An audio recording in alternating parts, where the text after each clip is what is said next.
tiroideo es, por definición, una condición clínica, o sea, es aquel abultamiento que está dentro de la glándula tiroides y que característicamente pues asciende y desciende con la deglución. Lo vamos a encontrar en diversos tamaños, formas, y podrán ser muy grandes como este, que parece que ocupa prácticamente todo el cuello, o algunos que, además de tener el nódulo tiroideo, se acompañan de ganglios en el mismo lado del cuello. Finalmente, todos son un nódulo tiroideo, y por esto tenemos que entender que es una condición clínica, y esto significa que por lo menos 9 o 10 diagnósticos de enfermedades tiroideas se manifiestan clínicamente como un nódulo tiroideo. Por lo tanto, el objetivo final o el objetivo básico en el estudio del nódulo tiroideo es saber cuál es su naturaleza, o sea, por qué se está dando, cuál es la enfermedad que lo está condicionando. Y todos los que nos enfrentemos a un nódulo tiroideo, si podemos responder estas 3 preguntas, habremos concluido todo su estudio. Entonces, básicamente tenemos que saber, lo primero, si es o no un cáncer, si el nódulo es o no funcional, o si tiene datos de obstrucción. Y si nosotros logramos palomear estas 3 preguntas, no se nos habrá escapado ninguna posibilidad diagnóstica. Desde el punto de vista epidemiológico, pues en el mundo se considera que entre 4 y 7% de la población abierta puede tener un nódulo tiroideo. En nuestro medio, ya en un estudio que acaba de salir del Hospital General de México, haciendo un muestreo del Valle de México, se encuentra que está presente solo en un 2% de la población abierta. Sin embargo, de todas maneras, pues es una gran cantidad de personas que nos vamos a encontrar donde van a tener un diagnóstico incluso incidental de un nódulo tiroideo. Si a todos los tuviéramos que operar, no nos alcanzarían ni los quirófanos ni los cirujanos dedicados a esto. Por tanto, todo el estudio del nódulo tiroideo tiene el objetivo de seleccionar a quién sí y a quién no se debe de operar. Evidentemente, cuando un nódulo es palpable y llega a un hospital institucional, hasta el 30% son cánceres. Sin embargo, en población abierta esto disminuye a un 6%. Aquí están parte de los diagnósticos que pueden ver ustedes que pueden integrar el diagnóstico de un nódulo tiroideo. Y como se dan cuenta, la gran mayoría son benignos. De tal suerte que si nosotros podemos determinar que ese nódulo tiroideo es benigno y no da problemas o es muy pequeñito, se puede quedar ahí en simple observación. Ni siquiera hay que darle ningún tipo de tratamiento. De ahí la importancia de hacer o de tener herramientas diagnósticas que con gran confiabilidad nos puedan determinar si es o no cáncer. Entonces, ¿cómo determinamos respondemos la primera cuestión, que es si es o no cáncer? ¿Cómo lo definimos? A lo largo de la historia han oído un montón y han leído seguramente un montón de síntomas como es dolor, disfonía, disnea, que sea de crecimiento progresivo el nódulo, o eso como síntomas, y como signos, pues cambios dérmicos, que sea muy duro, que no sea bien definido, todo lo que clásicamente hemos oído hablar de un tumor maligno. Sin embargo, cuando evaluamos específicamente estos síntomas y la presencia o no de cáncer, ya estrictamente hablando, la realidad es que no tienen una correlación adecuada diagnóstica, o sea que clínicamente no puede uno determinar si es o no cáncer. Aún más, actualmente la mayoría de los nódulos tiroideos son muy pequeñitos y no tienen siquiera síntomas parecidos a los que hemos comentado. Si uno analiza los artículos de donde salieron todos estos datos clínicos, en realidad son 16 cánceres avanzados de tiroides, localmente avanzados, y de ahí sacaron los síntomas. Entonces no estamos hablando de un nódulo tiroideo, sino de un cáncer localmente avanzado. Pero lo que es un nódulo tiroideo tal cual, de un diagnóstico incidental, que ustedes estén haciendo una revisión por lo que quieran a un paciente, le tocan el cuello y encuentran el nódulo, difícilmente por clínica podremos saber si es o no maligno. De la misma forma, los antecedentes familiares y otros que se encuentran en la literatura realmente no logran tener no ser una arma diagnóstica adecuada. En clínica, lo único, aparte de detectar el nódulo, es si encontramos el nódulo y a su vez en el mismo lado del cuello, o sea, si es del lóbulo derecho o izquierdo, y de ese lado del cuello encontramos ganglios, no significa cáncer, pero sí significa que ese paciente debe de ser diagnosticado y estar seguros que no tenga un cáncer. Recordando que el cáncer papilar de tiroides, que es el más frecuente, tiene una gran capacidad de diseminación linfática. Casi la cuarta parte de los pacientes con este tumor ya tienen diseminación linfática al cuello. Entonces, los estudios requeridos para analizar estos nódulos tiroideos, en primer lugar, y la prueba reina sigue siendo la biopsia por aspiración con aguja fina. En un español adecuado tendríamos que decir citología con aspiración con aguja delgada, de acuerdo, porque es un estudio citológico exclusivamente, no es una biopsia, no trae todo el tejido, evidentemente un perfil tiroideo y en algunos casos, como verán, un gamagrama con tecnecio o con MIBI.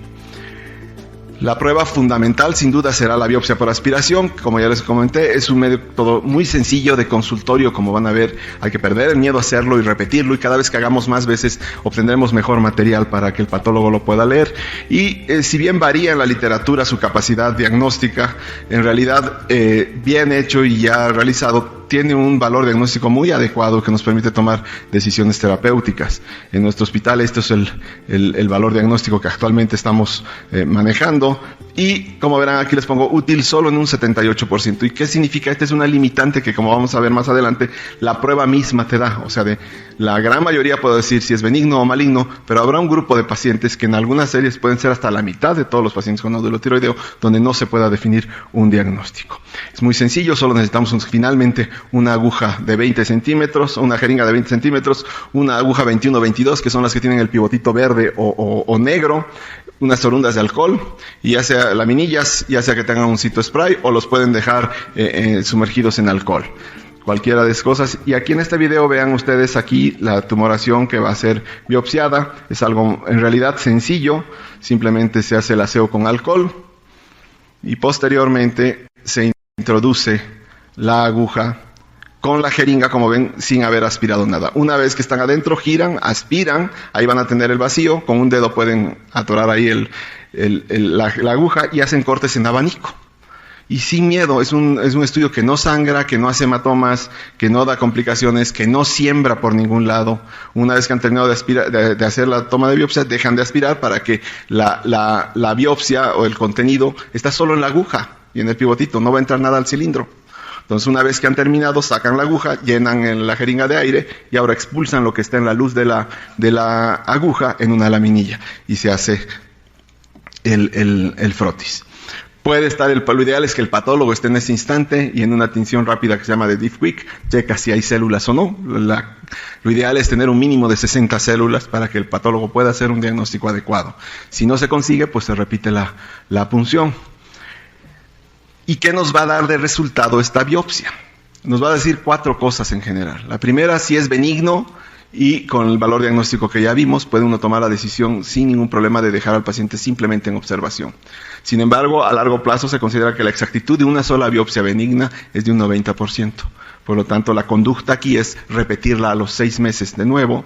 Si vuelve a salir benigna, entonces tiene un 97% de seguridad de que el paciente se puede quedar así bajo simplemente observación. Si es maligno, también de la misma forma es suficiente para tomar una decisión terapéutica y operar al paciente. Entonces, en estas dos circunstancias será una biopsia diagnóstica y podremos decidir si simplemente se queda en observación o hay que sin duda tratar el cáncer. Pero ¿qué pasa cuando no nos da estas dos opciones, sino nos da las dos subsiguientes? Que una es indeterminada. ¿Qué quiere decir? Que las células, por ejemplo, para que el patólogo te pueda decir este es un cáncer, necesita por lo menos 6 características celulares manifiestas en por lo menos 60 células. Ya sean que los núcleos estén vacíos, que tengan cromatina, que tengan papilas, que tengan barras nucleares, y todas estas características, si no se manifiestan por completo, el patólogo puede decir, bueno, tiene 3 de 6. Por supuesto, no es benigno porque tiene 3. Pero tampoco puedo definir que es maligno porque no tiene las 6. Y esas son las que llamamos indeterminadas, donde las células no muestran toda su arquitectura. Y aunque se repitan varias veces, finalmente quedan en las mismas circunstancias. Por otro lado, también está el tumor folicular, o sea, el cáncer folicular de tiroides, tiene su versión benigna, que es el adenoma folicular, y la maligna, por supuesto, el carcinoma. La única forma de diferenciar entre estos dos es si esa célula penetra en la cápsula del tejido tiroideo o en un vaso. Y como este es un estudio citológico donde solo obtenemos células, las células son idénticas tanto del adenoma como del carcinoma. Entonces, solo a veces en reportes extraordinarios que tenemos, de repente jalamos un vasito y se ve ahí cómo penetra. Pero eso es más bien una anécdota que una realidad. El patólogo te dice es un tumor folicular y por definición pues hay que operarlo porque solo con el estudio histopatológico podrás saber si es o no maligno. Y esto solo termina siendo maligno de todos los tumores foliculares en un 14%. Y la otra forma sería que sea insuficiente. ¿Esto qué significa? Que pese a las punciones no tenemos la suficiente cantidad de células y en consecuencia no se puede hacer un diagnóstico. Casi siempre estos pues hay que repetir y hasta tener la suficiente cantidad de células. Sin embargo, estos dos casos, si se dan cuenta, no nos permite hacer una toma de decisión. Aquí es muy, muy importante ver cómo muchos indeterminados, el patólogo hace toda una descripción de lo que encontró, donde tú lees y te dice no hay células, hay escasas células foliculares, hay eritrocitos, te pone varias cosas y al final pone no veo células malignas, pero tampoco vio la suficiente cantidad de células. Y hay quien lo interpreta como es benigno, cuando en realidad te está diciendo no hay células, no puedo determinarlo. Todos los esfuerzos de diagnóstico están encaminados pues a resolver esto. Si la biopsia ya nos dijo que es benigno o maligno, ahí ya tenemos resuelto el problema. El chiste es cuando no son diagnósticas. Y dependiendo de las series que estudiemos en el mundo, hasta un 40% de las biopsias por aspiración que se hacen pueden llegar a estar en este grupo de no diagnósticas. Lo lógico sería a estos pacientes pues operarlos, quitar el nódulo y saber qué es. Sin embargo, el objetivo de la cirugía de tiroides es no hacer cirugías diagnósticas, o que sea la mínima de la frecuencia que se tenga de cirugías hacia las diagnósticas, sino terapéuticas. Así pues, por ejemplo, series muy grandes como esta, donde se repitieron todas las biopsias por aspiración no diagnósticas, teniendo como autor una doctora llamada Yolanda Ortel, que es tal vez la mejor del mundo en esto. Finalmente, de todas maneras, si se dan cuenta, casi 36% de esas terminan aún siendo no diagnósticas. Y esto pues está muy claramente marcado en todas las guías, tanto la europea, americana como la latinoamericana, en relación al estudio del nódulo tiroideo, que una vez que esto no es diagnóstico, habrá que hacer otra cosa. Y sale el ultrasonido, que es un método diagnóstico muy sencillo, muy accesible, en todos lados hay, y que se le ha dado una gran importancia en el estudio del nódulo tiroideo. Sin embargo, en realidad el ultrasonido lo que nos puede decir es que evidentemente esté presente el nódulo, si este es sólido o si este es quístico. Estos son datos muy claros. Cuando es totalmente quístico se aleja mucho de la malignidad. Sin embargo, se han estudiado si los bordes son bien definidos o están mal definidos, como es este caso. Vean aquí la diferencia, este es un borde bien definido y sólido, esto es hipocogénico y pues no hay definición, esto sería cáncer, esto no. Y se han hecho múltiples estudios intentando con estos datos específicos, si hay halo alrededor del nódulo o no lo hay. El no lo hay sería cáncer, benigno, si es hipocogénico o no en relación al resto del tejido, siendo el hipocogénico cáncer, si hay o no microcalcificaciones. Vean aquí aquí hay otras que hacen su sombra acústica. Recuerden, los cuerpos de Samoma son calcificaciones, y donde hubiera pues sería cáncer, y donde no habría cáncer. Así como la vascularidad, ya sea por Power Angio aquí si fuera intensa, o por Doppler. Sin embargo, todos los estudios que uno analice formalmente de ultrasonido tienen un problema en su valor diagnóstico, y es que cuando ellos dicen que ese nódulo es benigno, y si se hace un estudio formal con histopatológico, casi la cuarta parte de esos pacientes sí tienen cáncer. Entonces no podemos utilizarlo para decir no, esté tranquila, el ultrasonido dice que esto es benigno y le estás dejando con 25% de posibilidad de que tenga cáncer. Por lo tanto, realmente no es un estudio confiable. Se ha intentado hacer esto que es la elastografía, donde es el mismo ultrasonido, y utilizando el principio clínico de que el tumor maligno es duro con relación al benigno, entonces se utiliza el transductor y se apachurra el nódulo. Y entonces eso se traduce, qué tan apachurrable es, digamos, qué tan comprimible es. La maquinita lo traduce a colores, ¿de acuerdo? Y mientras menos comprimible sería cáncer. Se ha intentado también con eso, pero de todas maneras vean que pues su valor diagnóstico prácticamente es un volado. Entonces todavía no se puede pensar que esto sea adecuado. Incluso también se ha hecho otros estudios donde se mete medio de contraste y va a evaluar la capacidad de absorción. Este es un nódulo sin medio de contraste, aquí está con el Doppler, y aquí captó todo el medio de contraste. Sin embargo, y diríamos donde capta contraste, como este caso, sería cáncer. En este otro lado no hay, es un nódulo muy hipocogénico con vascularidad alrededor y no capta nada y no cáncer. Sin embargo, otra vez ha sido lo mismo que la elastografía, prácticamente es un valor diagnóstico del 50%, por lo tanto difícilmente podemos confiar en eso para decir, bueno, este nódulo cuya biopsia no fue diagnóstica, el ultrasonido dice que es benigno y no vamos a hacerle nada, estaríamos corriendo el riesgo de tener un 25% de cáncer a su libre evolución. También se ha intentado buscar algunos marcadores biológicos, como es el BRAF, como es el RET, en las biopsias, y sin duda ayudan. Cuando una biopsia por aspiración es no diagnóstica, pero tiene BRAF o RET positivo, eso es cáncer. El problema está en que solo la mitad de los cánceres manifiestan estos antígenos, de tal suerte que pues finalmente también la mitad de los pacientes que evaluemos van a quedar con cáncer. Nuestro grupo, en este afán de estudio, regresó a un estudio previo, que era el gamagrama, que había ido quedando en desuso, donde aquí muestro dos imágenes típicas. Este es un gamagrama tiroideo de un nódulo no funcional, o como se conocía antes, frío. Vean, aquí en el polo inferior hay una zona que no capta el trazador, quiere decir que lo que está ahí no funciona como tejido tiroideo, por eso se llama no funcional. Y lo contrario, este es un nódulo funcional, donde incluso el resto de la glándula tiroidea está inhibida por la TSH, y donde solamente se ve este nódulo tiroideo, y evidentemente este le llamamos funcional o tóxico. Basados en esto y en que la mayoría de los nódulos, o más bien todos los nódulos de cáncer, son no funcionales, se hizo este estudio comparando un gamagrama de Tecnesio 99 con otro de MIBI, y en esto encontramos lo siguiente. Aquí vean ustedes un nódulo no funcional del lóbulo derecho, que cuando se hace el gamagrama con este otro trazador llamado MIBI, metoxisobutilizonitrilo, tampoco capta. Aquí hay otro ejemplo del lóbulo izquierdo, este es un gran nódulo y tampoco capta el MIBI. Estos encontramos que con el 100% son benignos, o sea, tiene un valor predictivo negativo del 100%, más alto incluso que una biopsia por aspiración. O sea, ningún cáncer hace esto.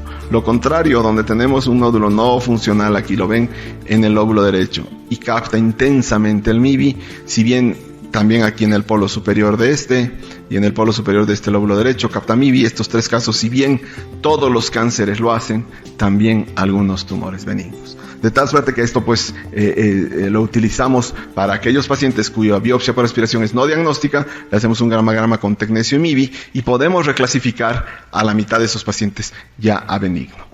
Esto ya analizando las publicaciones previas que habían habido, la realidad es que nadie se había percatado del valor predictivo negativo del 100%, y esto pues sin duda es una gran arma terapéutica para todos nosotros y diagnóstica para poder decidir a quiénes operar y a quiénes no.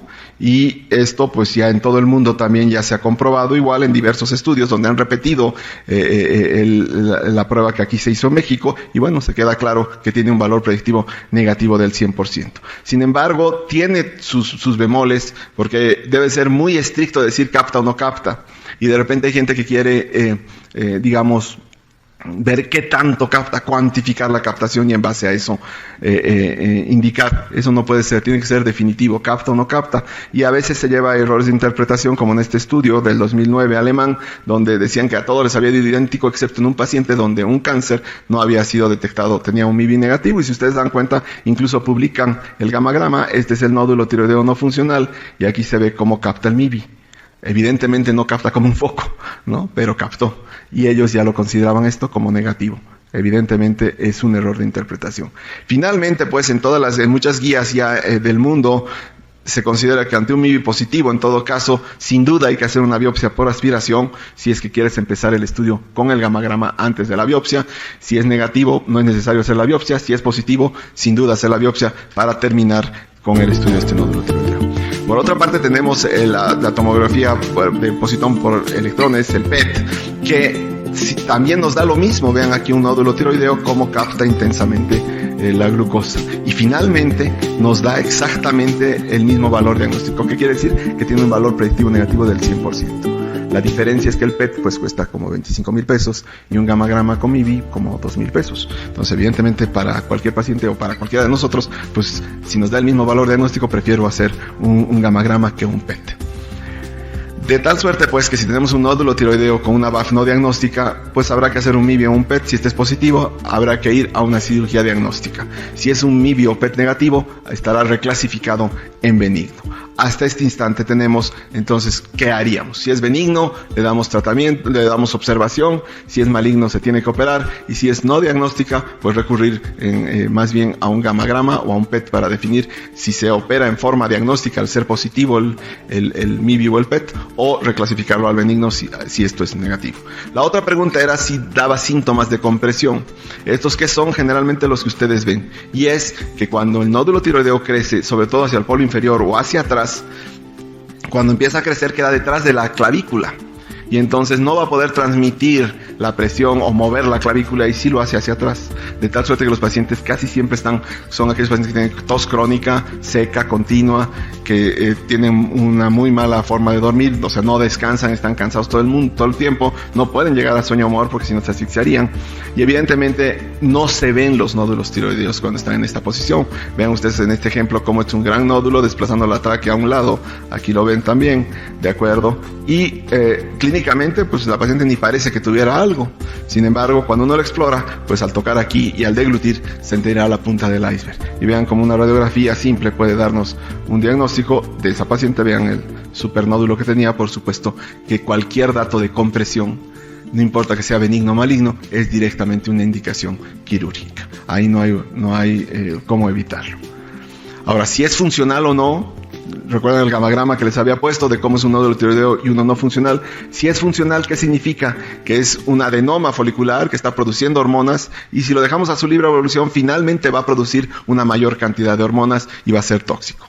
Sin embargo, antes de llegar a ser un hipertiroideo continuo, estará disparando por salvas hormonas tiroideas, y son pacientes que muchas veces están y tienen crisis de ansiedad o de taquicardia o de pánico, y pues están a veces incluso con el psiquiatra y lo único que tienen es un nódulo tiroideo funcional.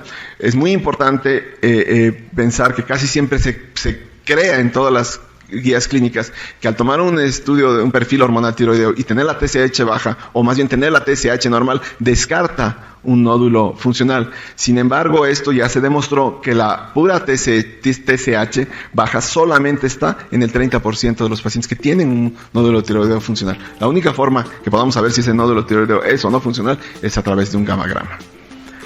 De tal suerte que cuando tenemos un nódulo que es funcional, que inhibió el resto, pues finalmente a este paciente tiene dos opciones de tratamiento: o se opera o se le da yodo radioactivo. El yodo radioactivo efectivamente va a entrar aquí, va a destruir el nódulo. Sin embargo, casi en todos los pacientes, aún estando inhibido por completo el otro, la radiación termina haciendo hipotiroidismo porque destruye el otro lado. Cuando se les da tratamiento quirúrgico, pues un mes después empieza a funcionar el otro sin mayor problema.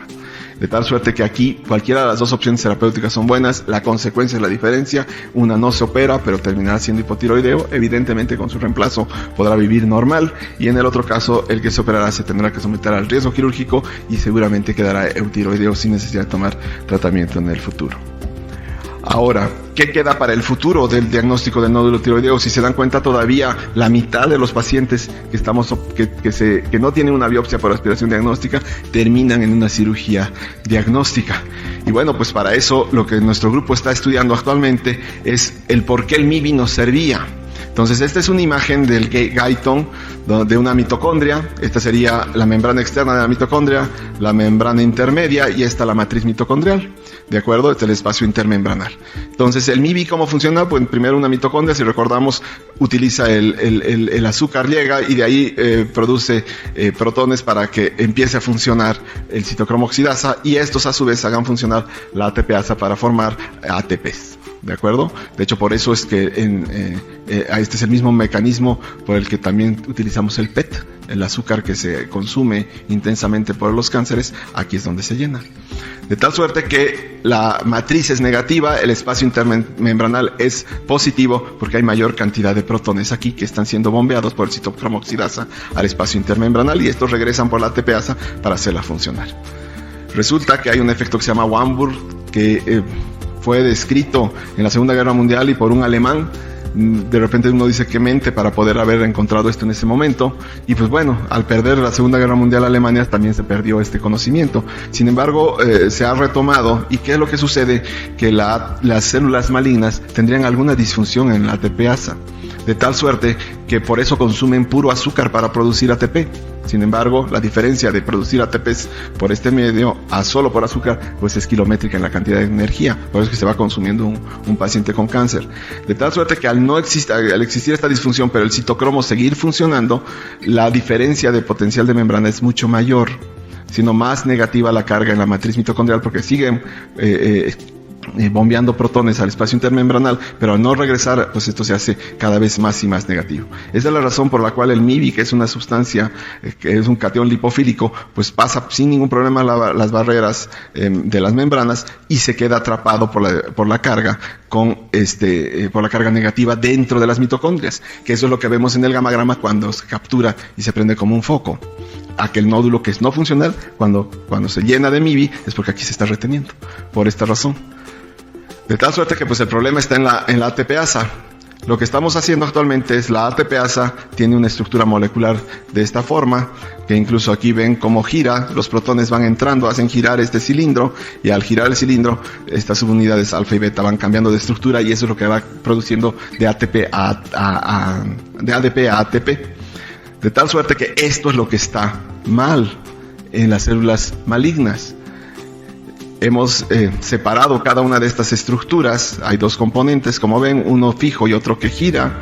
Y aparentemente, pues creemos que el problema estaría en la parte que gira. Al no girar no se produce no se produce el ATP y en consecuencia hay toda esta disfunción. Entonces ya tenemos marcados los genes que cada una de estos componentes están mostrándolo. Y lo que estamos haciendo actualmente es estudiar en el tejido tiroideo y en el sano la expresión molecular de cada una de estos componentes. De tal suerte que esto pues es como, digamos, como un rompecabezas, desarmar cada una de estas estructuras y ver cuál está dañada, si se sobreexpresa o se infraexpresa. Una vez que logremos esto, si es así, pues seguramente a través ya de una biopsia por aspiración, por inmunohistoquímica podremos determinar eso y definir de una vez por todas, por otro mecanismo, qué nódulo es benigno y cuál es maligno, porque ya la capacidad diagnóstica de la biopsia hasta ahí llegó. Seguramente esperamos que en este o en el siguiente año ya tengamos algo de avance de esto. Ahora, cuando es cáncer específicamente, ¿cómo lo tenemos que tratar? Este es otro punto muy importante. La mayoría es un cáncer diferenciado de tiroides. Este es papilar o folicular. Y a través de los años ha habido un gran debate de qué tanto hay que quitar. Toda la glándula o solo la mitad, básicamente. Y ha habido pues razones o variables específicas oncológicas, que son todas estas que ustedes ven, que se han ido identificando a lo largo del tiempo, donde se considera que la edad mayor, a mayor edad, pues, o sea, menor de 20 años o mayor de 40 años, había mayor recurrencia, igual a mayor de 40 años, mayor mortalidad, y mientras más grandes, pues todavía más mortalidad. De acuerdo, les iba peor a los varones que a las mujeres. Cuando hay carga familiar también es más agresivo. Si el cáncer se salió de la glándula tiroides e infiltra tejidos adyacentes, también será más agresivo, tanto en la versión papilar como en la folicular. Y sobre el tamaño, había discusiones terribles, ¿no? Donde menos de 1 centímetro era suficiente con hacer una hemitiroidectomía. Si era más de 4 centímetros, había que quitar todo, e incluso nadie podía saber qué sucedía entre estos dos tamaños. Y era también, si la histología si era puro mixto, se veía un componente de células altas, uno insular, todos esos les daban mayor agresividad. Y así se hicieron un sinfín de clasificaciones, dado que el TNM inicialmente no tenía la misma correlación que en los restos de los tumores malignos. Normalmente el TNM está basado en saber cuando un tumor, las características propias del tumor, el tamaño de la neoplasia en el órgano, el N es si hay metástasis regionales, o sea en ganglios alrededor, y la M si hay metástasis a distancia, y tiene una correlación muy clara: mientras más grande, más metástasis regionales y más metástasis a distancia, y mientras más datos de estos haya, por supuesto un pronóstico más pobre. Sin embargo, en el cáncer diferenciado de tiroides esto no funciona, no tiene esa correlación, de tal suerte que se hizo un sinfín, insisto, de clasificaciones, todas pues con el intento de tener el resultado de esto. Y también creo que en este afán médico que tenemos todos de decir yo lo logré y poner el nombre del hospital o de alguien a una clasificación, todos tenían finalmente el objetivo de dividir en grupos de alto y bajo riesgo. ¿A qué? A recurrir o morir de cáncer. Entonces, si algún paciente estaba en grupo bajo riesgo, pues con una cirugía limitada y sin terapia adyuvante, la terapia adyuvante del cáncer de tiroides es darle yodo radioactivo a una dosis de 100 o más milicuris, o sea, una dosis ablativa, y luego dar hormonas tiroideas a una dosis supresiva, que significa como hacer un mini hipertiroidismo.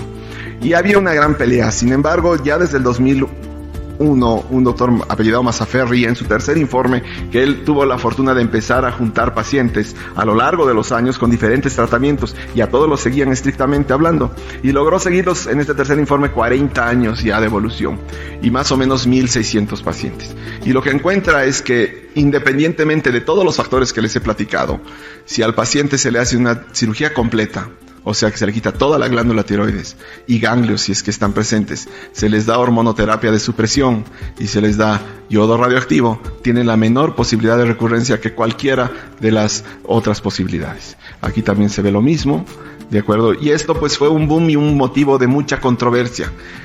La mayoría, tal vez, o una gran parte de cirujanos se adhirieron a esto, y donde pensaban que evidentemente había que hacer una resección completa de todo.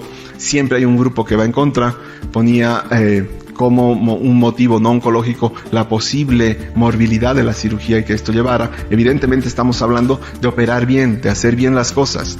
Si alguien no sabe operar un tiroides, pues mejor que lo envíe a otro lugar donde sí sepan o se entrene y listo. Y entonces no debemos de definir la extensión quirúrgica de un cáncer en base a si tengo o no entrenamiento de una cirugía. Pues si no lo tiene uno, no lo tiene que hacer y se acabó el asunto y manda al otro lado. Entonces, teniendo aquí el conjunto de que bien operado, con la mínima morbilidad, pues no había duda que había que operar. Sin embargo, en forma completa. Sin embargo, los detractores de esto aducían la morbilidad y sobre todo que la muestra era solo de 1.600 pacientes, era la serie que tenía más pacientes en ese instante, y que bueno, si no se tuvieran 23.000, estadísticamente no sería significativo. Sin embargo, esto era evidente en la práctica diaria, de ver cómo al momento de no hacer estas tres cosas, o sea, una resección completa, una terapia con yodo radioactivo y una supresión con hormonas tiroideas, los pacientes veías que empezaban a recurrir, y no de inmediato, sino a los 7, 10 años empiezan las recurrencias. Sin embargo, en el 2007, un doctor llamado Billy Moria, utilizando el Registro Nacional de Estados Unidos de Cánceres, logró reunir 42.000 casos y hacer el análisis solo a 10 años. Y solo a 10 años ya se veía exactamente lo mismo, lo cual confirmó, sobre todo de pacientes de más de 1 centímetro, a todos hay que retirarles toda la glándula tiroides. Y así finalmente en 2007 se acabó la controversia y todo debe de ser total. De 1 centímetro aún existe esa misma controversia, parece que lo hubiéramos transferido a aquellos tumores que son de menos de 1 centímetro. ¿Por qué? Porque en esta serie solo hay 10.000 y entonces otra vez requerimos los mínimo 24.000 pacientes para demostrar cómo el cáncer, no importa si empezó chiquito o no, hay que hacer una cirugía completa. O sea, esto vamos con lo siguiente: si tú demuestras un nódulo tiroideo, aunque sea pequeñito, no significa que no es agresivo.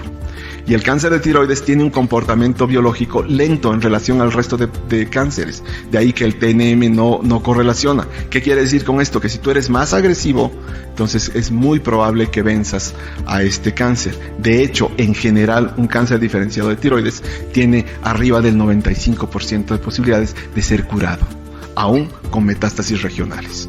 De tal suerte que no debe quedar duda, pues, que la tiroidectomía total es la opción contra la lobectomía.